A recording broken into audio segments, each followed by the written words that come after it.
ਵਾਹਿਗੁਰੂ ਜੀ ਕਾ ਖਾਲਸਾ ਸ੍ਰੀ ਵਾਹਿਗੁਰੂ जी की फतेह। गुरु नानक देव जी और ननकाना साहिब। गुरु नानक देव जी का जन्म सन 1469 में तलवंडी नामक स्थान पर हुआ, जो अब ननकाना साहिब पाकिस्तान कहलाता है। उनके पिता का नाम मेहता कालू जी और माता का नाम माता तृप्ता जी था। बचपन से ही गुरु नानक देव जी में परमात्मा के प्रति गहरा प्रेम और संसार के प्रति करुणा थी। गुरु नानक देव जी बचपन में ही बहुत शांत, विनम्र और दयालु थे। जहाँ अन्य बच्चे खेल कूद में लगे रहते, वहाँ नानक जी ध्यान और भजन में लीन रहते थे। एक बार उनके पिता ने उन्हें गाय चराने भेजा। वहाँ उन्होंने देखा कि कुछ साधु भूखे बैठे हैं। उन्होंने सारी रोटियां उन्हें खिला दी। जब वह घर लौटे तो पिता ने पूछा, खाना कहाँ है?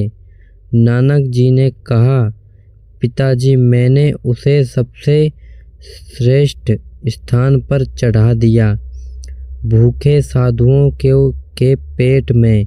यह सुनकर मेहता कालू जी क्रोधित हुए, पर गांव के लोग बोले, बालक नानक कोई साधारण नहीं है, यह तो ईश्वर के भेजे हुए लगते हैं।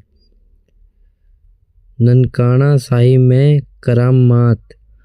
ननकाना साहिब में जब गुरु नानक देव जी बड़े हुए, उन्होंने ईश्वर के नाम का प्रचार करना शुरू किया।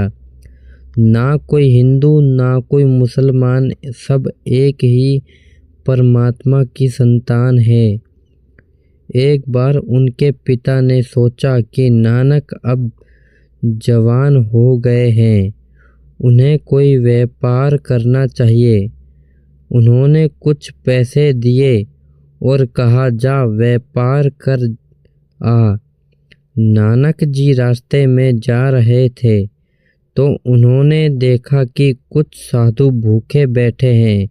उन्होंने सारा पैसा उन्हीं साधुओं को खिला दिया और कहा, यह तो सच्चा सौदा हुआ।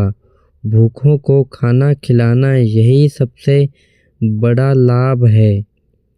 इस घटना की याद में आज भी सच्चा सौदा स्थान ननकाना साहिब के पास है। ननकाना साहिब का चमत्कार। ननकाना साहिब में एक और प्रसिद्ध घटना हुई।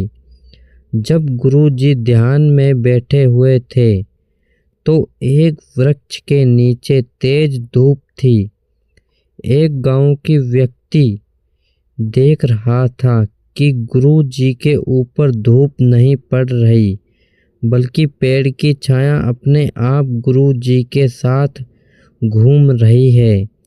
यह देखकर लोग आश्चर्यचकित हो गए और समझ गए कि यह कोई सामान्य मनुष्य नहीं है, ये तो ईश्वर के दूत है। गुरु नानक देव जी ने ननकाना साहिब से ही अपने उपदेशों की शुरुआत की। ननकाना साहिब में गुरु नानक देव जी का बाल्यकाल तो ईश्वर भक्ति और करुणा से भरा हुआ था, परंतु अब समय आ गया था जब वह संसार को सच्चाई और एकता का संदेश देने निकले। एक बार गुरु नानक देव जी अपने गांव की नदी वैबई में स्नान करने गए। वे जल में उतरकर ध्यान में लीन हो गए। लोगों ने देखा कि नानक जी 3 दिन तक जल से बाहर नहीं आए। सबको लगा कि वे डूब गए, पर तीसरे दिन जब वे लौटे तो उनके चेहरे पर दिव्य प्रकाश था।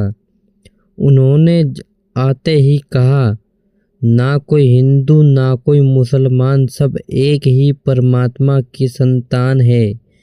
लोगों को यह बात बहुत अद्भुत लगी। उन्होंने पूछा, गुरुजी यह वचन क्या अर्थ रखते हैं? गुरु नानक देव जी बोले, परमात्मा एक है, सबको उसी ने बनाया है।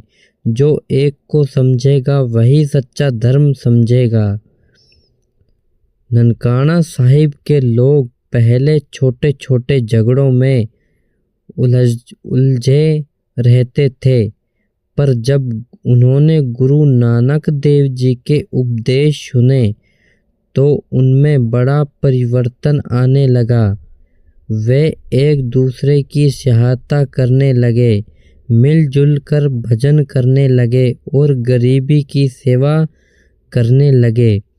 गुरु जी ने उन्हें सिखाया कि कर्म ही पूजा है। अगर तुम सच्चे दिल से किसी की मदद करते हो तो वही सबसे बड़ा भजन है। गुरु जी के एक बहुत प्यारे साथी थे, उनका नाम था भाई मर्दाना जी, जो रबाब वाद यंत्र बजाया करते थे। जब गुरु जी की वाणी निकलती तो भाई मर्दाना अपनी रबाब पर सुर मिलाते। गुरु नानक देव जी कहते, मर्दाना जो नाम में लीन हो जाए वही अमर हो जाता है। दोनों मिलकर गांव-गांव घूमते और लोगों को सत्य, प्रेम, दया और सेवा का संदेश देते। अब गुरु नानक देव जी ने निश्चय किया कि उन्हें संसार में जाकर ईश्वर का नाम फैलाना है। उन्होंने अपने माता पिता और परिवार से कहा, अब मैं उस परमात्मा का संदेश लेकर चारों दिशाओं में जाऊंगा ताकि सबको प्रेम, समानता और सच्चाई का मार्ग मिले। इस तरह गुरु जी ने अपनी पहली उदासी यात्रा ननकाना साहिब से शुरू की। कहते हैं उन्होंने लगभग 28,000 किलोमीटर से अधिक यात्रा की।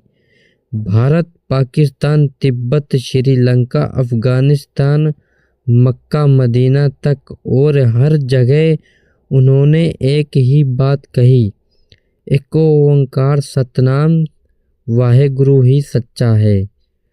आज भी ननकाना साहिब में वह नदी, वही स्थान और वही वृक्ष है जहाँ गुरु जी ने ध्यान लगाया था। गुरु द्वारा जन्म स्थान श्री ननकाना साहिब वहीं स्थित है और वहाँ हर वर्ष लाखों श्रद्धालु गुरु नानक देव जी के प्रकाश पर्व के अवसर पर संगत करते हैं। पूरा वातावरण सतनाम वाहेगुरु के स्वर में गूंज उठता है। जब गुरु नानक देव जी ने ननकाना साहिब से संसार भ्रमण का निश्चय किया तो उन्होंने यह तय किया कि वे हर स्थान पर जाकर लोगों को सच्चे धर्म, प्रेम, दया और समानता का संदेश देंगे।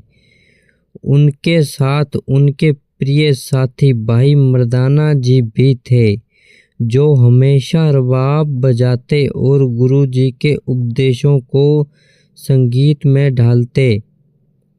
ननकाना साहिब छोड़ने के बाद गुरु नानक देव जी सुल्तानपुर लोधी पहुँचे। यहाँ वे अपने बहनोई जय राम जी के घर रुके। जय राम जी नवाब दौलत खान लोधी के यहाँ काम करते थे। जय राम जी ने गुरु जी को नवाब के दरबार में नौकरी दिलाई, जहाँ वे मोडी खाना अनाज के गोदाम में काम करते थे।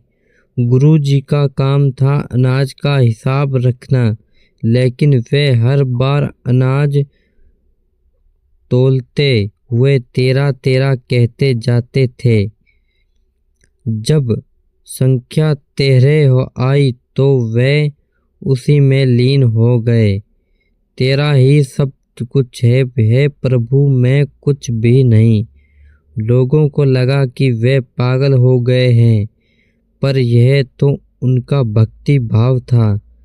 उस दिन से तेरा तेरा शब्द भक्ति और विनम्रता का प्रतीक बन गया। एक दिन सुल्तानपुर लोधी में गुरुजी रोज की तरह नदी में स्नान करने गए। वहीं वे ध्यान में डूब गए और लीन 3 दिन तक दिखाई नहीं दिए। लोग सब चिंतित हो गए कि शायद वे डूब गए हैं। तीसरे दिन जब वे लौटे तो उनका चेहरा दिव्य प्रकाश से चमक उठा।